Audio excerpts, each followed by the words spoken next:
Baik, selamat pagi Bu Agnes dan selamat pagi teman-teman semua. Perkenalkan, kami dari kelompok 4. Di sini kami akan memaparkan hasil diskusi kelompok kami mengenai sistem koordinasi.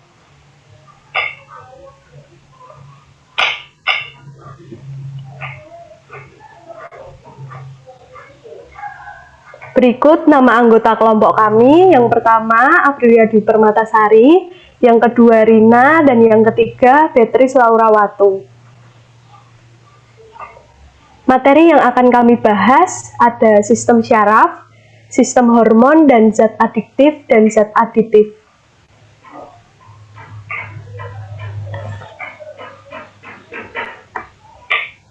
Sistem koordinasi merupakan sistem organ yang mengatur kerja organ-organ pada tubuh. Sistem koordinasi berfungsi untuk mengendalikan setiap bagian dalam tubuh agar gerakan yang dihasilkan menjadi tepat sasaran. Sistem koordinasi pada manusia dikelompokkan menjadi dua bagian, meliputi sistem hormon dan sistem syaraf. Sistem syaraf. Sistem syaraf merupakan sistem yang terdiri dari komponen-komponen sel syaraf. Sistem syaraf bersama-sama dengan sistem hormon memelihara fungsi tubuh. Sistem syaraf berfungsi untuk mengkoordinasi setiap tindakan bagian tubuh dengan mengirimkan sinyal ke berbagai bagian tubuh lainnya. Bagian sistem syaraf. Yang pertama ada dendrit. Dendrit berfungsi menerima impuls dan menyampaikan impuls kepada badan sel. Yang kedua ada badan sel. Badan sel berfungsi menerima impuls dari dendrit dan kemudian diteruskan ke akson. Yang ketiga ada nukleus atau inti sel. Inti sel merupakan inti dari seluruh aktivitas sel syaraf. Yang keempat ada akson. Akson merupakan pengirim impuls yang diperoleh dari badan sel menuju sel syaraf melalui sinapsis. Yang keempat ada selubung mielin, berfungsi untuk melindungi akson dari kerusakan. Yang keenam ada sel Schwann atau penyokong akson, berfungsi untuk menyuplai makanan bagi akson. Yang ketujuh ada nodus Ranvier, yang berfungsi mempercepat impuls syaraf. Yang kedelapan ada sinapsis atau terminal akson yang berfungsi untuk meneruskan impuls menuju neuron lainnya. Selanjutnya kita akan membahas sistem syaraf pusat dan sistem syaraf tepi. Sistem syaraf manusia dibedakan menjadi dua macam, yaitu sistem syaraf pusat dan sistem syaraf tepi. Sistem syaraf pusat terdiri dari otak dan sumsum tulang belakang.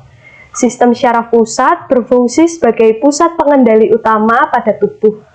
Sistem syaraf tepi tersusun dari semua syaraf yang bercabang dari otak dan sumsum tulang belakang ke seluruh bagian tubuh manusia. Sistem syaraf tepi ini berfungsi membantu sistem syaraf dalam berkomunikasi dengan bagian-bagian tubuh lainnya. Sistem syaraf pusat. Yang pertama ada otak. Otak terbagi menjadi tiga bagian utama. Yang pertama ada otak besar atau cerebrum. Otak besar terbagi menjadi dua bagian. Yang pertama ada otak kanan dan otak kiri. Otak kanan berfungsi untuk mengontrol pergerakan sisi kiri tubuh. Sedangkan otak kiri berfungsi untuk mengontrol gerakan di sisi kanan tubuh.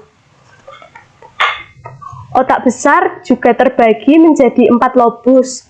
Yang pertama ada lobus frontal atau bagian depan, berfungsi untuk mengendalikan gerakan, memori, emosi, dan pengambilan keputusan. Yang kedua ada lobus parietal atau bagian atas dalam otak besar, berfungsi mengendalikan sensasi seperti sentuhan, tekanan, arah, bentuk, dan ukuran. Yang ketiga ada lobus temporal atau bagian samping, berfungsi untuk mengendalikan indera pendengaran, ingatan, dan fungsi bicara. Yang terakhir ada lobus occipital atau bagian belakang, berfungsi mengendalikan indera penglihatan. Selanjutnya ada otak kecil atau cerebellum. Otak kecil bertanggung jawab dalam mengendalikan gerakan, menjaga keseimbangan, dan mengendalikan gerakan halus seperti menulis dan melukis. Yang terakhir ada batang otak atau brainstem, berfungsi untuk menghubungkan otak besar ke tulang belakang. Otak ini terdiri dari 3 bagian utama. Yang pertama ada otak tengah, berfungsi untuk pusat pengatur gerakan otot mata. Yang kedua ada pons, berfungsi untuk mengkoordinasi gerakan mata dan otot wajah, pendengaran, serta keseimbangan. Yang terakhir ada medula oblongata, berfungsi mengontrol fungsi tubuh. Misalnya fungsi pencernaan, fungsi pernafasan, tekanan darah, dan detak jantung. Selanjutnya sistem tulang belakang. Sumsum tulang belakang. Sumsum tulang belakang memanjang di dalam saluran yang terbentuk oleh ruas-ruas tulang belakang. Di dalam sumsum tulang belakang terdapat syaraf sensorik, syaraf motorik, dan syaraf pengantara atau konduktor. Next. Sistem syaraf tepi. Sistem syaraf tepi tersusun atas semua syaraf yang bercabang dari otak dan sumsum tulang belakang ke seluruh bagian tubuh manusia. Sistem syaraf tepi berfungsi membantu sistem syaraf dalam berkomunikasi dengan bagian-bagian tubuh lainnya. Sistem syaraf tepi ini bekerja secara 2 arah, yaitu melalui syaraf sensorik dan syaraf motorik. Sistem syaraf sensorik merupakan sistem syaraf yang menerima rangsangan dari luar lingkungan sekitar dan bertugas meneruskan informasi tersebut kepada otak. Sistem syaraf motorik, sistem syaraf ini menerima perintah dari otak dan sumsum tulang belakang serta mengantarkan perintah tersebut ke organ tubuh manusia. Sistem syaraf motorik ini dibedakan lagi menjadi 2, yaitu syaraf somatik dan syaraf otonom. Sistem syaraf somatik bekerja secara sadar. Sistem syaraf ini ditemukan di dalam otot rangka. Sistem syaraf otonom bekerja secara tidak sadar dan banyak ditemukan pada otot polos. Sistem syaraf otonom dibagi menjadi 2, yaitu sistem syaraf simpatis dan parasimpatis. Sistem syaraf simpatis yaitu syaraf yang mengendalikan respon tubuh saat kita berada dalam keadaan bahaya. Sistem ini berfungsi untuk mempercepat denyut jantung, memperlebar pembuluh darah, dan melebarkan pupil. Sistem syaraf parasimpatis berfungsi untuk mengendalikan organ-organ tubuh manusia dalam fase istirahat. Berfungsi untuk memperlambat denyut jantung, mempersempit pembuluh darah, dan mengecilkan pupil. Selanjutnya kita akan membahas gerak sadar dan gerak refleks. Gerak sadar merupakan gerakan yang disadari. Contohnya saat kita melangkahkan kaki menuju sebuah tempat, berlari, menyapu, dan lain-lain. Mekanisme terjadinya gerak sadar dari impuls, kemudian dihantarkan menuju neuron sensorik untuk kemudian diolah otak, lalu otak merespon, kemudian dihantarkan ke efektor oleh syaraf motorik sehingga terjadi gerakan. Gerak refleks merupakan gerakan yang dilakukan tanpa sadar dan merupakan respon langsung setelah adanya rangsangan. Mekanisme ini terjadi dimulai dari reseptor sebagai penerima rangsangan, kemudian dihantarkan menuju neuron sensorik untuk kemudian diolah otak. Di sini otak hanya berperan sebagai konektor saja, kemudian dihantarkan ke syaraf motorik sehingga terjadi gerakan. Selanjutnya kita akan membahas macam-macam penyakit pada sistem syaraf. Yang pertama ada stroke. Stroke adalah penyakit pada otak akibat terjadi penyumbatan atau pecahnya pembuluh darah pada otak. Penyakit ini biasanya terjadi karena penyempitan pembuluh darah. Yang kedua ada hilang ingatan atau amnesia. Amnesia akan mengalami kesulitan mengingat dan kebingungan. Biasanya penyakit ini bisa bersifat sementara dan juga bisa bersifat permanen. Biasanya trauma pada otak ini disebabkan oleh benturan atau kecelakaan. Yang ketiga ada epilepsi. Epilepsi atau ayan adalah gangguan pada sistem syaraf sehingga menyebabkan kejang. Penyebabnya biasanya bisa berupa infeksi, cedera otak, dan juga tumor otak. Yang keempat ada meningitis atau biasa dikenal dengan radang selaput otak, merupakan infeksi pada selaput yang menutupi otak dan sumsum tulang belakang. Biasanya penyakit ini disebabkan oleh serangan virus atau bakteri. Yang kelima ada hidrosefalus. Hidrosefalus merupakan penyakit pada otak yang terjadi akibat penumpukan cairan di dalam otak sehingga menyebabkan pembengkakan di dalam otak dan kepala tampak semakin membesar. Penumpukan ini biasanya akan terus bertambah banyak dan akan menekan jaringan otak di sekitarnya, khususnya pada pusat-pusat syaraf vital. Yang keenam ada migrain. Migrain atau yang biasa disebut dengan nyeri kepala itu terjadi karena pelebaran pembuluh darah otak dan juga peradangan.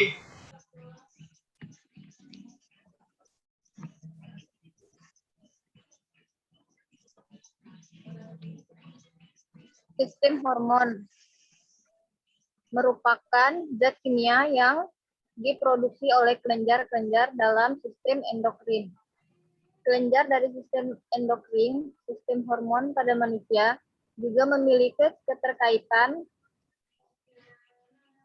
keterkaitan dengan kelenjar eksorin yang berperan dalam membantu proses sekresi zat hormon, misalnya melalui keringat, enzim yang terdapat pada mulut.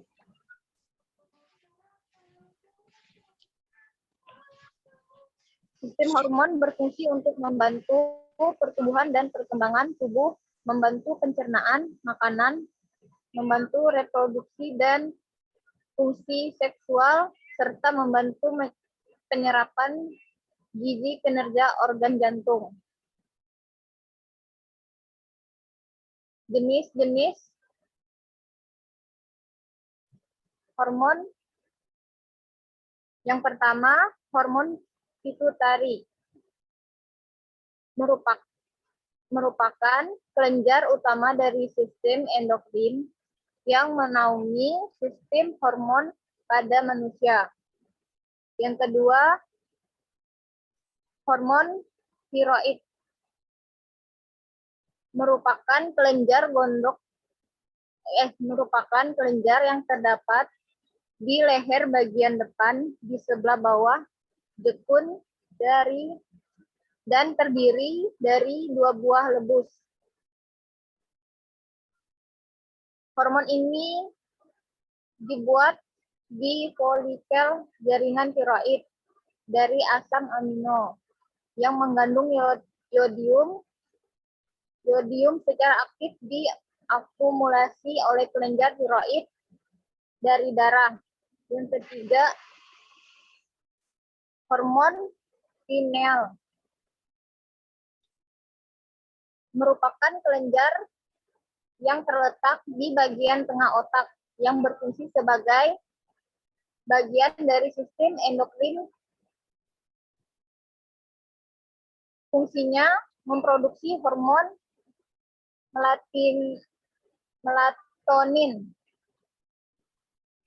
Yang keempat, hormon adrenal merupakan kelenjar bagian dari sistem endokrin yang memiliki bentuk segitiga dan terletak berada di atas organ ginjal. Kelenjar adrenal terdiri dari 2 bagian, yakni bagian luar dan yang disebut korteks dan bagian dalam disebut adrenal medula. Fungsinya itu untuk mengontrol metabolisme tubuh, keseimbangan kadar garam dan air di dalam tubuh, sistem kekebalan tubuh, dan fungsi seksual. Sedangkan adrenal medula berperan dalam memproduksi hormon katekolamin. Di dalam hormon ini berfungsi untuk merespon rasa stres dan cara meningkatkan detak jantung dan tekanan darah. Yang kelima, kelenjar reproduksi.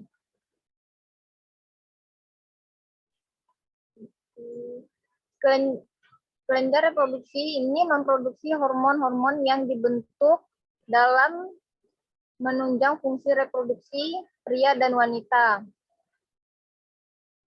Memiliki kelenjar reproduksi yang berbeda-beda, yaitu testis pria, kelenjar yang berfungsi untuk memproduksi hormon testosteron. Fungsi dari hormon testosteron adalah menghasilkan sel sperma. Ovarium, kelenjar yang berfungsi untuk memproduksi hormon estrogen dan progesterone. Berperan dalam membentuk payudara, mengontrol siklus menstruasi, dan menunjang kehamilan. Next.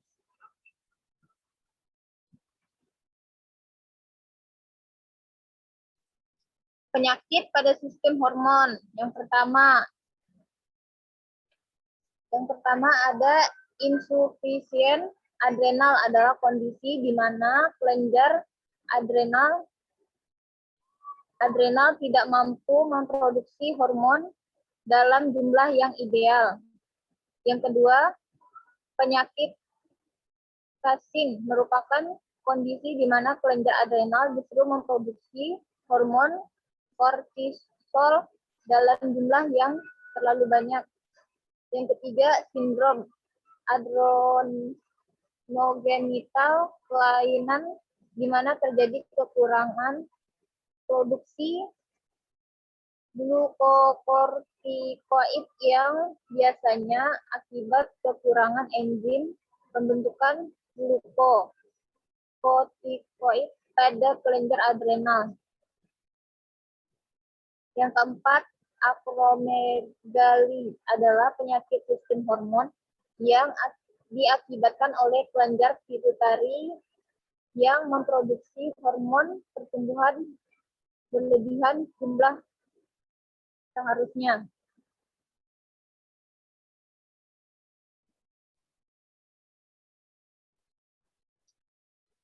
Oke, gangguan pada sistem hormon. Yang pertama,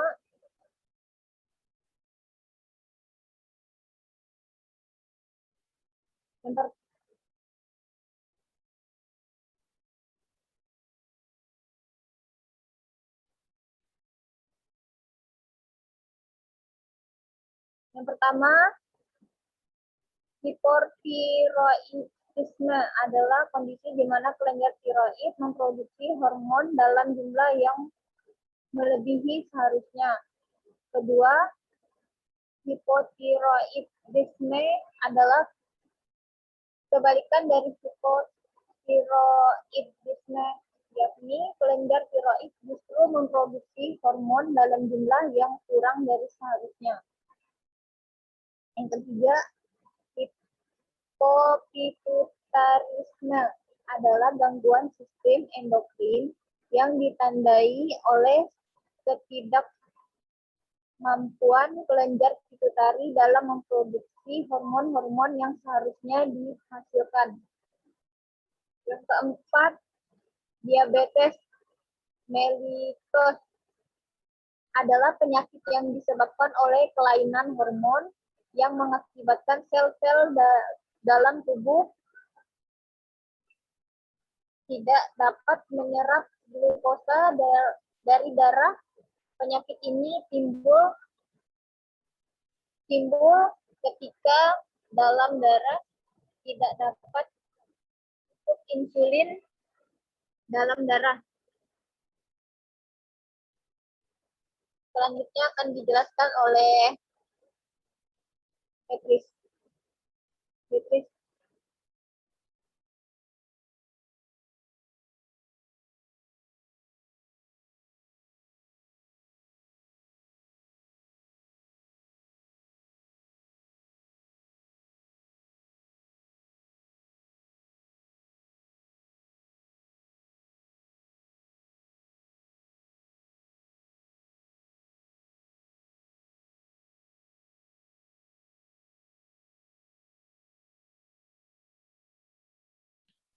Zat adiktif dan zat adiktif.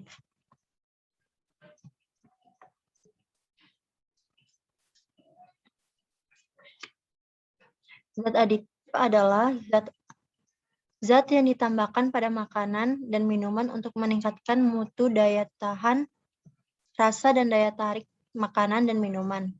Bahan tambahan makanan dapat diklasifikasi menjadi dua jenis, yaitu bahan tambahan alami dan bahan tambahan buatan. Fungsi zat adiktif memperbaiki kualitas atau gizi makanan, memperbaiki tampilan makanan, membuat makanan tampak lebih menarik, meningkatkan cita rasa makanan, membuat makanan menjadi lebih tahan lama atau tidak cepat basi dan busuk.